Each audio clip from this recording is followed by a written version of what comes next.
Range finance સિસ્ટમમાં આપનું સ્વાગત છે. આપણે આ વખતે આ બે નવી શીટ આમાં એડ કરેલી છે. વર્ક વાઇઝ હિસ્ટ્રી અને એક આઇટમ વાઇઝ છે.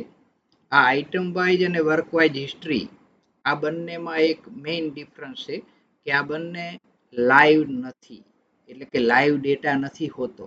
આમાં જે ડેટા છે તે આપણે પ્રોગ્રામથી અપડેટ કરેલો હોય અને જ્યારે અપડેટ કર્યું હોય એની અહીંયા ટાઈમ પણ આપણને બતાવે છે કે ક્યારે આપણે અપડેટ કરેલું છે. સેમ અહીંયા વર્ક વાઇઝ હિસ્ટ્રી જે છે એમાં પણ અહીંયા આપણને બતાવે છે. તો જેમાં આ ગ્રીન કલરનું બોક્સ છે તેમાં આપણને ટાઈમ બતાવે છે અને આ બે સીટ જ એવી છે કે જેમાં આવું ગ્રીન કલરનું બોક્સ હશે તો એના ઉપરથી આપણને ખ્યાલ આવે છે કે આ લાઈવ અપડેટેડ ડેટા નથી. ઓકે, આનો ફાયદો શું છે એ બતાવું કે આઇટમ વાઇઝ જે છે એને પહેલાં તો અપડેટ કેવી રીતે કરવું. તો આને અપડેટ કરવા માટે લાઈવ ડેટા કેવી રીતે લાવવો, તો હાલનો ડેટા લાવવા માટે આપણે ફરી અહીંયા જઈશું એક્સટેન્શનમાં, એમાં રેન્જ ફાઇનાન્સ સિસ્ટમમાં અહીંયા આપણે આજે જ આ નવું એડ કર્યું છે અપડેટ આઇટમ વાઇઝ. તો અપડેટ આઇટમ વાઇઝ ઉપર ક્લિક કરવાથી તમે જોશો કે આઇટમ વાઇઝનો બધો ડેટા વાઇપ કરીને ફરીથી નવો ડેટા લાવીને આપણને આપશે અને જે નવો ડેટા હશે એના અનુસંધાને આમાં ફેરફાર થઈ જશે. સોરી, હવે આ અહીંયા મેસેજ પણ બતાવે છે કે બધો ડેટા આવી ગયો છે. ઓકે, આ શું છે આઇટમ વાઇઝ? તો આઇટમ વાઇઝ એવી વસ્તુ છે કે એક જ વાઉચર, એટલે કે ધારો કે ડેલી વેજર સેલરીનું 1 નંબરનું વાઉચર છે તો એમાં જેટલી પણ આઇટમ હશે, basic pay, grade pay, DA, એ બધું અલગ અલગ કરીને આપણને બતાવશે.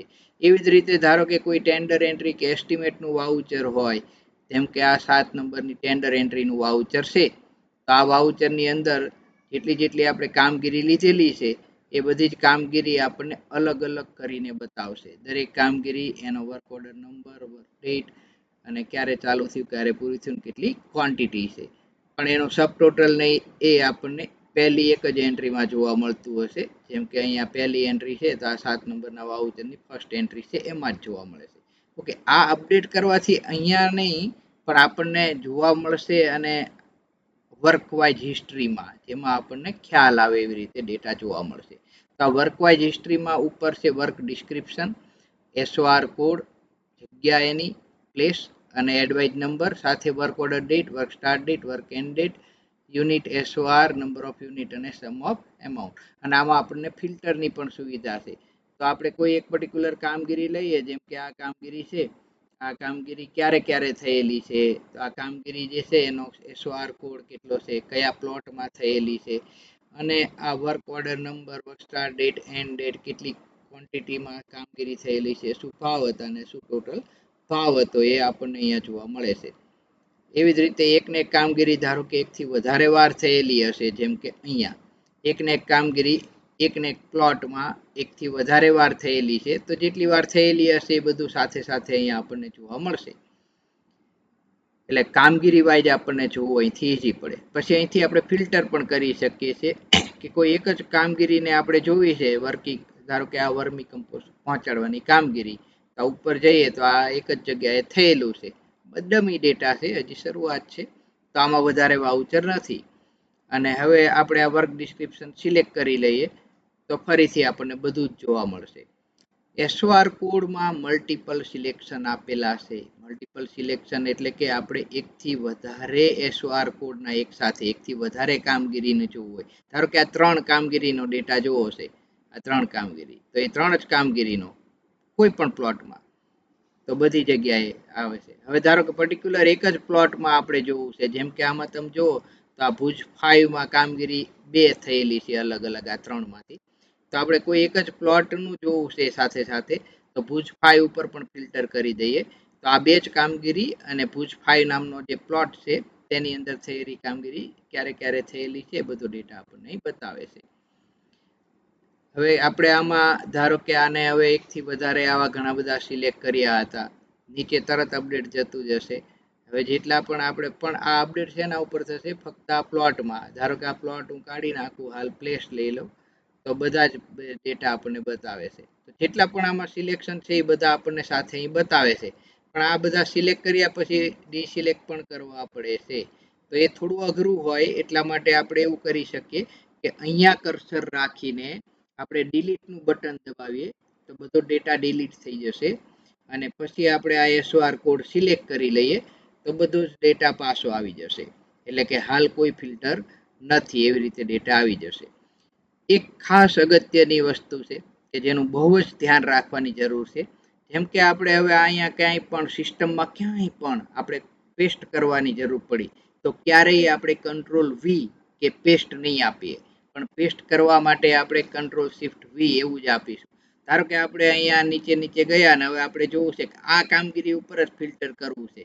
તો આ કામગીરી ઉપર ફિલ્ટર કરવા માટે આપણે શું કરીએ, અહીંથી કોપી કરીએ અને અહીંયા આપણે સીધું પેસ્ટ કરી દઈએ. હવે જો આપણે અહીંયા જોઈએ કે આને આ વર્ક ડિસ્ક્રિપ્શન ઉપર મેં કર્સર રાખ્યું છે અને ત્યાં હું પેસ્ટ આપું છું કંટ્રોલ વી. હવે પેસ્ટ આપ્યું એટલે શું થયું, જો અહીં આવું જે આપણે હતું મેનુ કે જેની અંદર આપણે સિલેક્શન કરી શકાય એ સિલેક્શન કરવાનો પોઈન્ટ જ જતો રહ્યો. ફક્ત આપણને આ કામગીરી બતાવે છે, પણ હવે આપણે કોઈ નવું આમાં સિલેક્શન કરી શકીશું નહીં. એટલે આ આપણો જે ડ્રોપડાઉન હતું એ ડ્રોપડાઉન જતું રહેશે આપણે જો પેસ્ટ કરીશું તો. આપણે પેસ્ટ ક્યારેય નહીં કરીએ. થઈ ગયું હોય ભૂલથી તો કંટ્રોલ ઝેડ, જેમ કે હું અત્યારે કંટ્રોલ ઝેડ આપું છું તો કંટ્રોલ ઝેડ આપવાથી પાછું મળી જશે. હા, આપણે પેસ્ટ કરવા માટેનો બીજો રસ્તો છે આપણી પાસે કે અહીંયા કર્સર રાખીને પેસ્ટ સ્પેશિયલમાં જઈએ અને ફક્ત વેલ્યુ તરીકે પેસ્ટ કરીએ. આની શોર્ટકટ કી પણ છે, ફક્ત કંટ્રોલ વી નહીં પણ કંટ્રોલ શિફ્ટ વી. આવી રીતે આપણે કરીશું તો વેલ્યુ તરીકે પેસ્ટ થશે, અને જો વેલ્યુ તરીકે પેસ્ટ થશે તો આ ડ્રોપ ડાઉન જશે નહીં અને ફરીથી આપણે વર્ક ડિસ્ક્રિપ્શન સિલેક્ટ કરી શકીશું.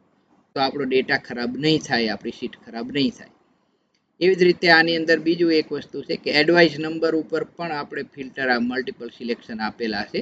એટલે કે એડવાઇસ નંબર એક સાથે 5 જોવી હોય સાથે સાથે એકનો પણ ડેટા જોઈએ છે તો 5 અને 1 એડવાઇસ નંબર જે છે એમાં જ જેટલા વાઉચરો આપણા પાસ થયેલા છે એ જ બધા વાઉચર આપણને આમાં બતાવશે. અને સાથે જો આપણે કોઈ એક પર્ટિક્યુલર પ્લોટ પણ સિલેક્ટ કરીએ તો એ જ પ્લોટની અંદર જે વાઉચરો પાસ થયા હશે એડવાઇસ નંબર 5 અને 1માં એ જ વાઉચરો આપણને બતાવશે.